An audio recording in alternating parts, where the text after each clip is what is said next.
ಎಲ್ಲಾ ದೇಶಗಳ ಆಡಳಿತ ನೋಡಿದ್ರೆ ನೀವು ತುಂಬಾ ಹದಗೆಟ್ಟೋಗಿದೆ.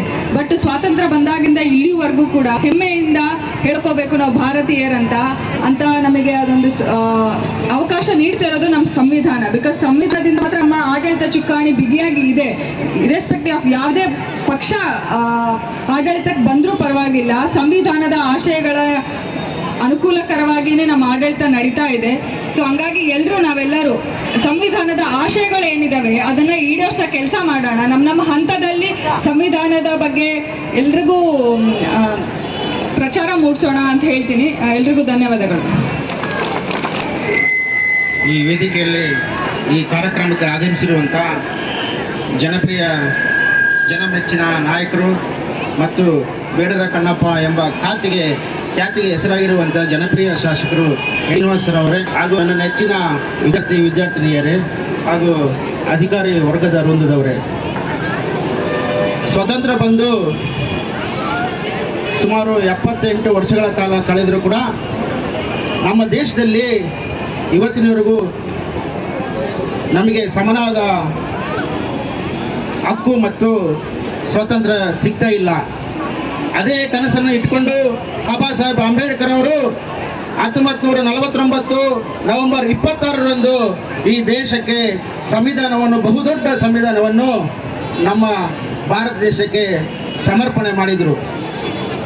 ಬಂಧುಗಳೇ, ಕೆಲವು ಅವೇಕಗಳು ಹೇಳ್ತಾರೆ ಬಾಬಾ ಸಾಹೇಬ್ ಅಂಬೇಡ್ಕರ್ ಅವರು ಡಾಕ್ಟರ್ ರಾಜೇಂದ್ರ ಪ್ರಸಾದ್ ಅವರ ನೇತೃತ್ವದಲ್ಲಿ ಸಮಿತಿಯಲ್ಲಿ ಭಾಗವಹಿಸಿದ್ರು ಅಂತ. ಅವೇಕಿಗಳೇ, ನಿಮಗೆ ಗೊತ್ತಿರಲಿ, ಡಾಕ್ಟರ್ ರಾಜೇಂದ್ರ ಪ್ರಸಾದ್ ಅವರು ಕರಡು ಸಮಿತಿ ಅಧ್ಯಕ್ಷರಿದ್ದಾಗ ಸದಸ್ಯರು ಎಲ್ಲ ಕಾಲಕ್ರಮೇಣವಾಗಿ ಆ ಒಂದು ಬಹುದೊಡ್ಡ ಸಂವಿಧಾನವನ್ನು ರಚನೆ ಮಾಡುವ ಜವಾಬ್ದಾರಿಯನ್ನು ಹೊತ್ತಿರಲಿಲ್ಲ. ನಿಮಗೆ ಇದು ಅರಿವಿರಲಿ. ದಯವಿಟ್ಟು ಸಂವಿಧಾನ ಬಗ್ಗೆ ತಿಳ್ಕೊಳ್ಳಿ, ಅದರ ಆಶಯಗಳನ್ನು ತಾವು ತಿಳಿದುಕೊಳ್ಳಬೇಕಾಗಿ ನಾನು ಮನವಿ ಮಾಡುತ್ತೇನೆ. ಅವು ಎಲ್ಲವನ್ನ ಒತ್ತಂತ ಬಾಬಾ ಸಾಹೇಬ್ ಅಂಬೇಡ್ಕರ್ ಅವರು ಕೇವಲ ಸಂವಿಧಾನವನ್ನು ಬರೆದೇ ಅಲ್ಲದೆ 16 ದೇಶಗಳನ್ನು ಸುತ್ತಾಡಿ 16 ಪದವಿಗಳನ್ನು ಪಡೆದು ಜೊತೆಗೆ 16 ವರ್ಗದ ಸಮಾಜದ ಜನಗಳ ಅಭಿಪ್ರಾಯಗಳನ್ನು ಸಂಗ್ರಹಿಸಿ ಈ ದೇಶಕ್ಕೆ ಸಂವಿಧಾನವನ್ನು ಸಮರ್ಪಣೆ ಮಾಡಿದ್ದಾರೆ. ಇದು ನಿಮಗೆ ಜ್ಞಾನವಿರಲಿ ಅಂತ ಈ ಸಂದರ್ಭದಲ್ಲಿ ನಾನು ಹೇಳಲು ಬಯಸಿದ್ದೇನೆ ಬಂಧುಗಳೇ. ಹಾಗೆಯೇ ಇವತ್ತಿನ ರಾಜಕೀಯ ವ್ಯವಸ್ಥೆಯನ್ನು ನಾವು ಸಹ ಸೂಕ್ಷ್ಮವಾಗಿ ಗಮನಿಸ್ತಾ ಬರುತ್ತಿದ್ದೇವೆ. ಎಲ್ಲವನ್ನು ಮೀರಿ ನಮ್ಮ ಕೂಡ್ಲಿಗೆಯ ಜನಪ್ರಿಯ ಶಾಸಕರು ಬಹಳ ಗೌರವದಿಂದ ನಮ್ಮ ದಲಿತರ ಬಗ್ಗೆ ಕಾಳಜಿಯನ್ನು ಇಟ್ಕೊಂಡು ಸಂವಿಧಾನದ ಬಗ್ಗೆ ಆಶಯಗಳನ್ನು ಈಡೇರಿಸುವ ಕಾಳಜಿಯನ್ನು ಇಟ್ಕೊಂಡು ಇವತ್ತು ಮುನ್ನಡೆಯುತ್ತಿದ್ದಾರೆ. ನಾವೆಲ್ಲರೂ ಕೂಡ ಅವರಿಗೆ ಕೃತಜ್ಞತೆಯನ್ನು ಮತ್ತು ಅವರ ಬೆಂಬಲಕ್ಕೆ ನಿಲ್ಲುತ್ತೇವೆ ಎಂಬ ಆಶೆಯನ್ನು ನಾವು ಇಲ್ಲಿ ವ್ಯಕ್ತಪಡಿಸಿದ್ದೇವೆ.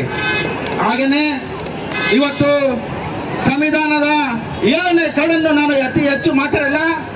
ಆಕ್ಚುಲಿ MLA ಸಾಹೇಬರು ಏನೋ ಕಾರ್ಯಕ್ರಮ ಇರೋದ್ರಿಂದ ನಾವು ಸ್ವಲ್ಪ ಅವರಿಗೆ ಸಮಯವನ್ನು ಒದಗಿಸಿಕೊಡ್ಬೇಕಾಗ್ತದೆ.